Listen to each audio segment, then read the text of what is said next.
Customs কর্মকর্তা কর্মচারীদের shutdown কর্মসূচির কারণে জাহাজ থেকে কন্টেইনার উঠানো নামানোর কার্যক্রম প্রায় বন্ধ হয়ে পড়েছে। ইয়ার্ডগুলোতে কন্টেইনারবাহী গাড়িও নেই। এ অবস্থায় ফাঁকা পড়ে আছে চট্টগ্রাম বন্দরের ৪ নম্বর ফটক।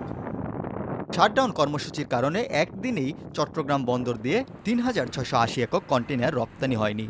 এসব কন্টেইনারের সিংহভাগই পোশাক শিল্পের। রপ্তানি না হওয়ায় বিদেশি ক্রেতাদের কাছে এসব পণ্য পৌঁছানো যাবে না।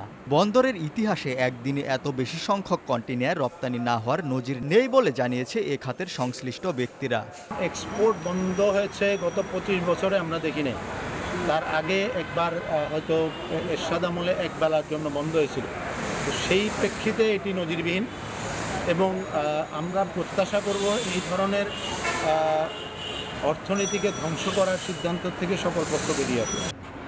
বন্দর সূত্রে জানা গেছে, আজ রোববার জেটিতে থাকা ৩টি জাহাজ রপ্তানি কন্টেইনার নিয়ে বন্দর ছেড়ে যাওয়ার কথা ছিল, কিন্তু কাস্টমসের কর্মসূচির কারণে গতকাল শনিবার ও আজ কোনো কন্টেইনার ডিপো থেকে বন্দরে পাঠানো যায়নি। কর্মসূচির আগে কিছু সংখ্যক কন্টেইনার জাহাজে তোলা হলেও বুকিং অনুযায়ী সব কন্টেইনার না আসায় ৩টি জাহাজ বন্দর ছেড়ে যেতে পারেনি।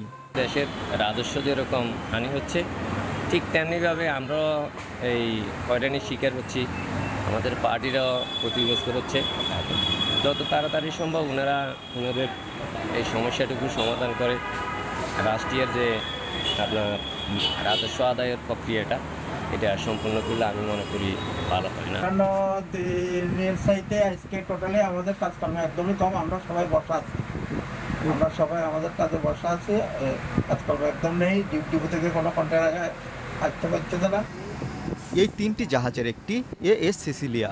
এই জাহাজ ৫৬৪ একক কন্টেইনার নিয়ে সিঙ্গাপুরের উদ্দেশ্যে বন্দর ছেড়ে যাওয়ার কথা ছিল। সেখান থেকে সব কন্টেইনার ইউরোপ আমেরিকাগামী বড় জাহাজে তুলে দেওয়ার কথা। একইভাবে এক্সপ্রেস নীলওয়ালা নামে আরেকটি জাহাজ রপ্তানির কথা ছিল ১,৪৬০ একক কন্টেইনার। হাংডা জিন ৬৮ নামের অন্য জাহাজটিতে ১,৬৬৬ একক কন্টেইনার রপ্তানি হওয়ার কথা ছিল। রপ্তানি কন্টেইনার না পেয়ে ৩ জাহাজই এখন জেটিতে অলস বসে আছে।